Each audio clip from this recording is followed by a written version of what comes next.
Good day. It's Friday, June the 4th. I'm Martin Gago with Market Radius Research. Today, we're joined by Hector Bremner, CEO of Avricore. Avricore provides patient testing and health information solutions at point-of-care locations through partnerships and cloud-based software solutions.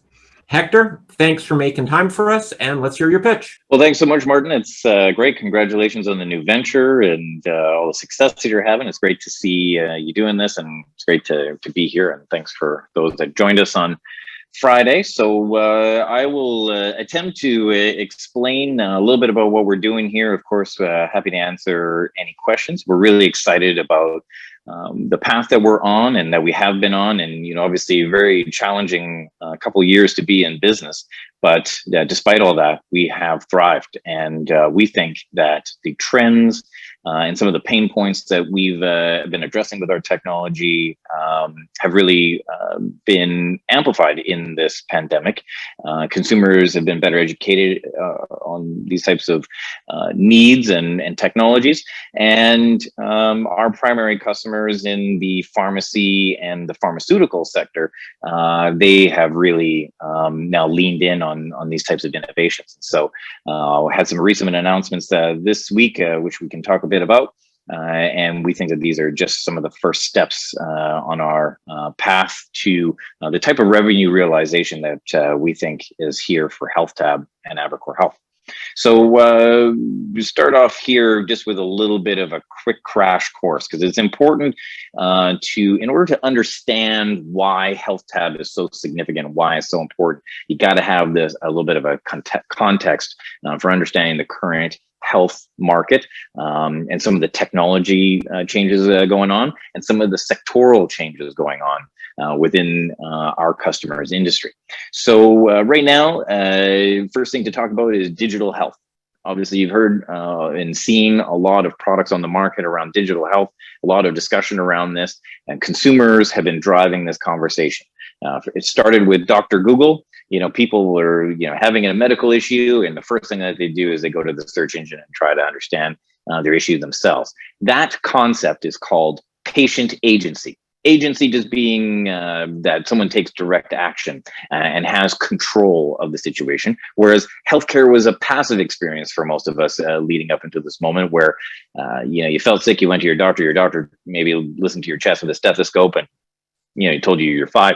Maybe not, you don't know. But now people have a lot more information at their fingertips, and almost 70% of consumers have been accessing healthcare digitally. And that number is growing all the time. They have apps on their phone, or maybe they've had their genomics done, but there's a lot of products and services that they've been buying digitally related to health. Then there is something called point of care testing. Point of care testing is testing that happens outside of a laboratory, anything outside of a laboratory. Super broad, all encompassing term. It can mean a whole wide variety of things, but it is an enormous market, and it is growing quite rapidly. 36 billion US by the time we get to 2025. These numbers are pre-pandemic. I would say these it's probably getting past these numbers already, with so much rapid testing being developed and evolving out of this recent period. But pharmacogenetics is a part of this, rapid testing from diabetes testing and monitoring, glucose monitors, things like that. But even the Apple watches that we're wearing, these are considered point of care testing, in the sense that they are monitoring everything from heart rate to even blood oxygen levels. The business of pharmacy is another piece critical here to understand, is that pharmacies for the great many years have been really focused on the filling of prescriptions, putting pills in a bottle, and that is changing really rapidly. Obviously the retail environment is changing very rapidly. So they've been under an enormous amount of pressure to rethink about the way that they serve their customer. Technologies like central fill, which is the offsite filling of prescriptions and then mailing it to your door with the introductions of services from companies like Amazon and others. This is really impacting the brick and mortar community pharmacy. However, with some of the changes that I just mentioned around digital health and innovations around point of care testing, We think that the pharmacy is the next breakout space for healthcare innovation, because you still have the personal touch, you still have an environment for patient agency that I described before, and these technologies can facilitate a workflow that makes sense for all the parties involved. Other point there I glanced over, but something important to hit is that fewer and fewer of us have a family physician.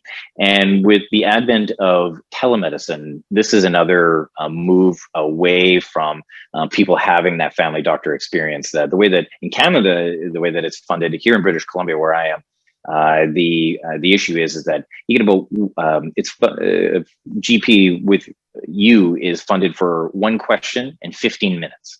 So for most people, that doesn't work. So the pharmacy is going to fill a really important gap in that healthcare journey. And then another sort of higher level piece here to quickly understand is the prevalence and the importance of real world evidence, real world evaluations is sometimes called, and clinical trials. Clinical trials right now is about a 72 to 75 US billion dollar market. And the FDA and the CE in Europe have mandated real world evidence to be a bigger part of clinical trials and other regulated study that coincides with drug approvals, including phase 4 monitoring, whereas we're kind of in that phase right now with vaccines that many of us have taken, where you went through a clinical trial period and then you release it into the wild, so to speak. And then that's where you really discover what that treatment and therapy is going to do. And we've discovered a variety of things, right? We've discovered things like adverse drug reactions with the vaccines related to heart disease and blood clotting, for example. So real world evaluation is the infrastructure is lacking. And the Deloitte report here that we're sort of pointing out here is lack of external data is a major challenge for most. Not a lot of internal data access, and lack of IT experience and infrastructure are some other major pain points.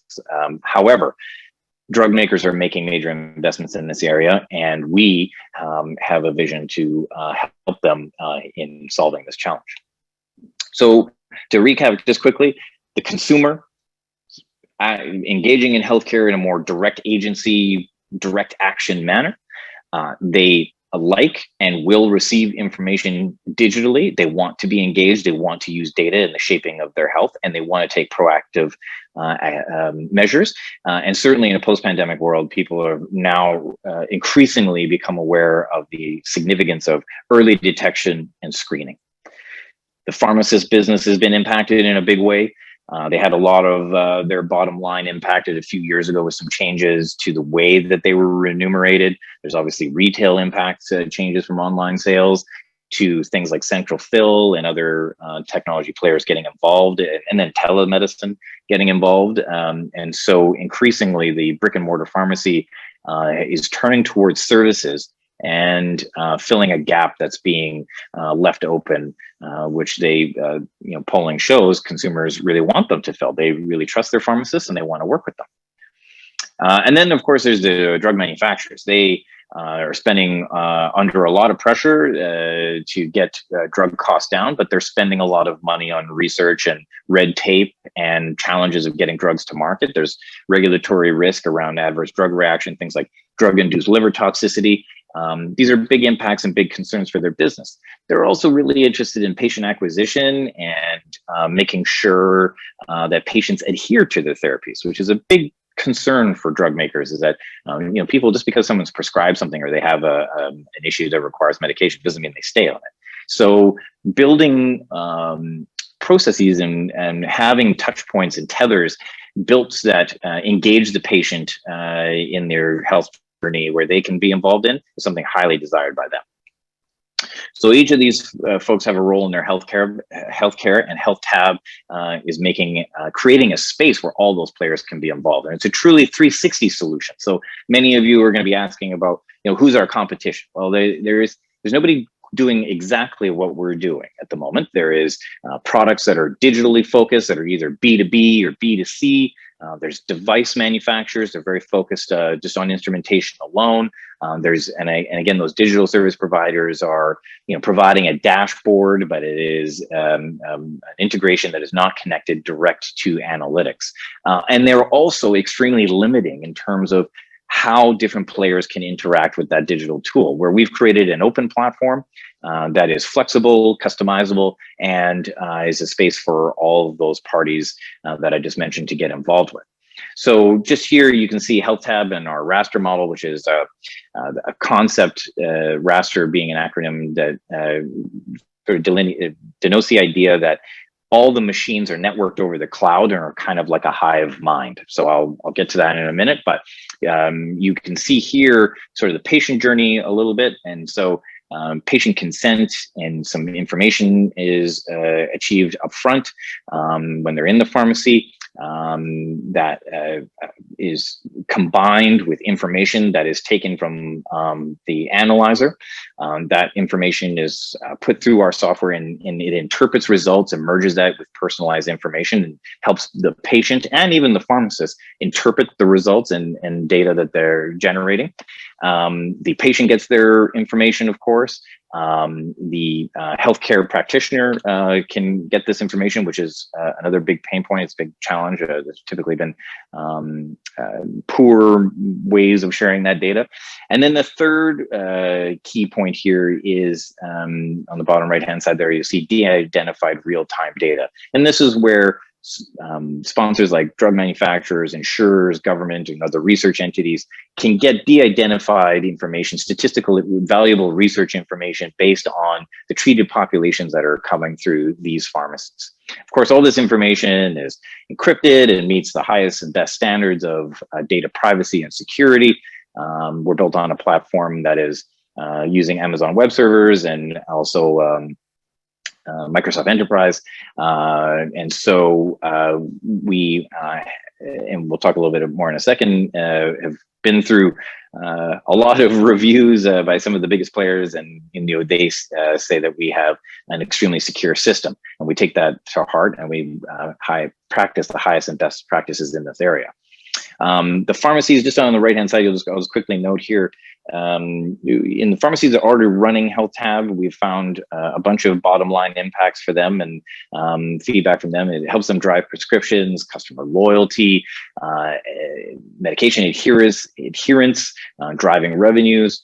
Obviously, really supports the the collaboration required between physicians, the pharmacists, and either other research entities and the manufacturers. This is something that occurs a lot within the pharmacy, and the infrastructure for that is usually very ad hoc and challenging to set up and expensive and cumbersome to set up, and HealthTab is making it easier.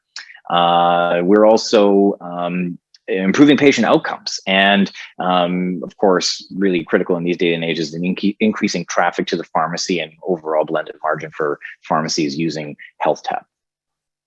So this is a little bit what the interface looks like from the patient point of view. It's a really fantastic interface. It's clean, it's easy to read. Typically, lab results that come from an analyzer, or even for professionals, the complaint is often very challenging to read and not standardized. And also, there are certain calculations and formulas based on the individual that need to be done in order to really, generate what does this result mean? It's a number, but what does it mean? How do you interpret it? So our software obviously does some of those calculations and interpretations for the patient. In simple terms, sort of red, yellow, green, when they can click through the process and have a description of why they're at risk in some of these areas. And then there's a little bit about patient journey here as well. So you set up your appointment, you create your account, finger stick, and through to the generated results and the ongoing relationship. And so this is a more managed patient relationship, using data to manage the journey. And then this is the raster model that I discussed or mentioned before. Is a critical piece to understand with HealthTab is that it's not just about us putting systems in stores. While we generate revenues and obviously we're able to earn money as we grow, the blue sky for HealthTab here is understanding that it is around health data, and that it is about creating the world's first network of real-time reporting, harmonized analyzers in community pharmacy for the purpose of generating de-identified information and clinical trial data. So this is a very large space to play in. This is entirely unique in terms of a solution. It's highly desired, as I pointed out, that Deloitte studies, which you can, if you ever Google Deloitte real world evaluation, you can read their sector surveys and you can understand a little bit about how critical this space is. But this is a very important part to understand about why HealthTab is so significant. Is a worldwide network of pharmacies reporting information on treated populations has really been a holy grail for a long time for a lot of researchers. And we think we've solved the roadblocks and barriers to achieving this with HealthTab. So in very brief, at the bottom there, you can see, the patient is on the therapy. The drug maker pays access to the network and sponsor testing to go along with the therapy, and the machine in itself and the consumables is a cost absorbed by the location partner, which is the pharmacy. So this is sort of how the ecosystem works, and we find that this overcomes a real key objection if you're wondering of does it require government funding or anything like that. But while that would be great, it's not required, and it is not an objection that we have to necessarily overcome. So this is, in simple terms, just what tests we're able to conduct. What the stores receive is, of course, the kiosk where the patient information is entered.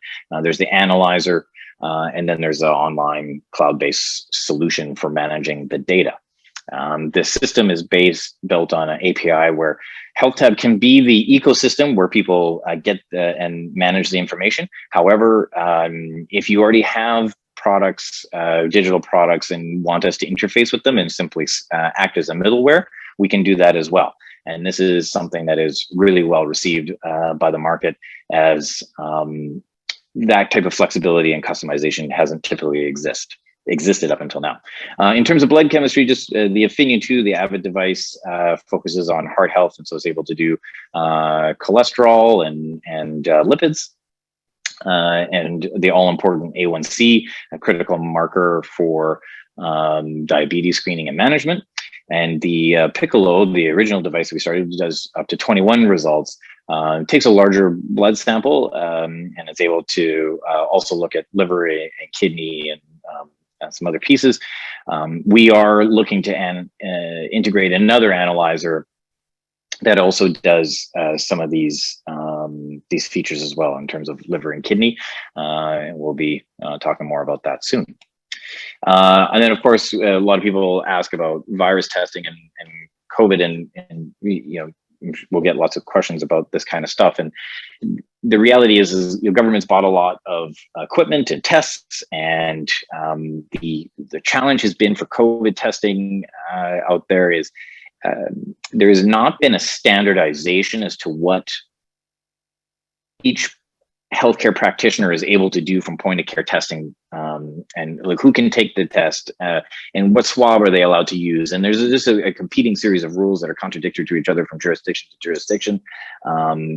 Buying tests is not a strategy, of course. So then what do you do with that information? And all of this is added up to a challenge where the government of Canada has bought around 45 million tests.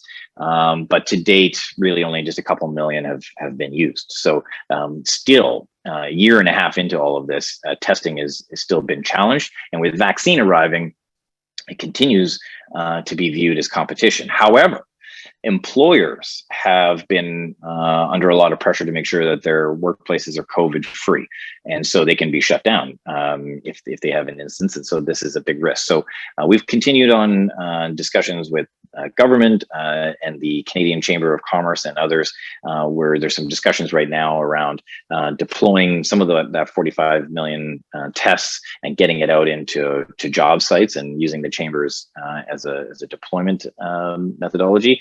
Obviously, we are engaged in promoting the idea that real-time reporting and a centralized data management system will be required, and we've modified our platform to be able to do that.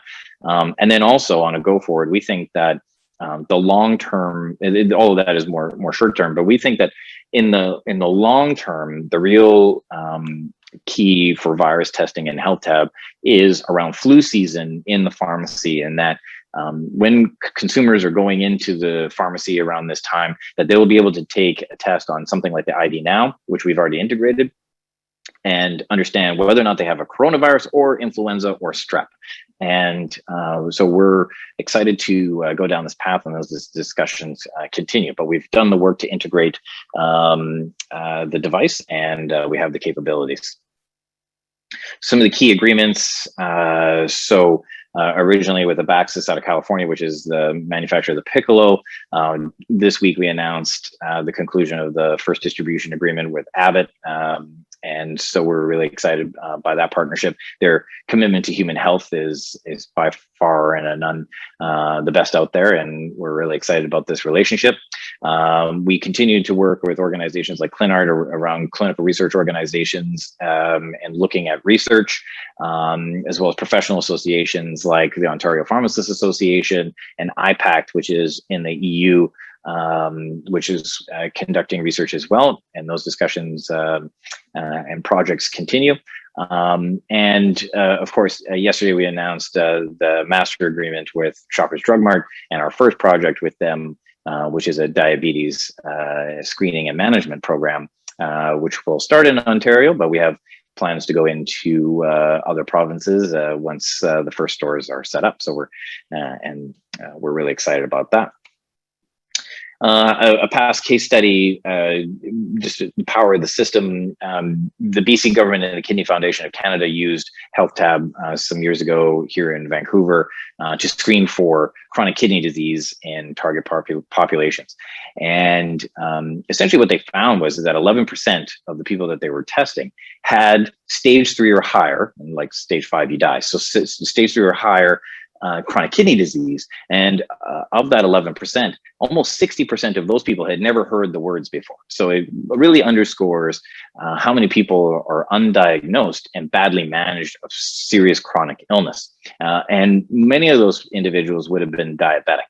And so there's about 6 million Canadians that are either pre-diabetic or diabetic. And a big chunk of those people are undiagnosed, especially the pre-diabetics. They go undiagnosed until it's too late.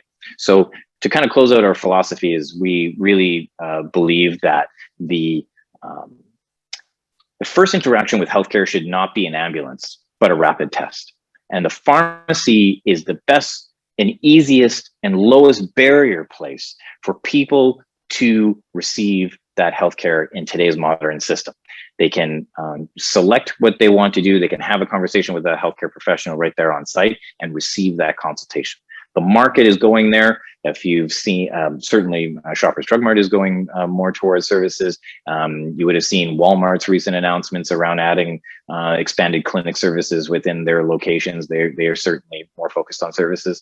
And the Internet of Things and the digitization and cloud-based solutions for health data and point of care testing is really facilitating this new and exciting frontier of healthcare delivery in a really modern context. So we think that the future of healthcare savings is not found in cutting costs or just simply raising taxes.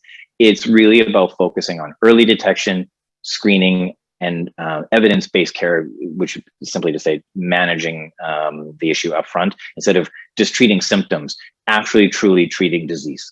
So I'll stop there and be looking forward to taking your questions. Hector, thanks for the presentation, and now we'll move on to part 2, the Q&A or the deep dive. So remember.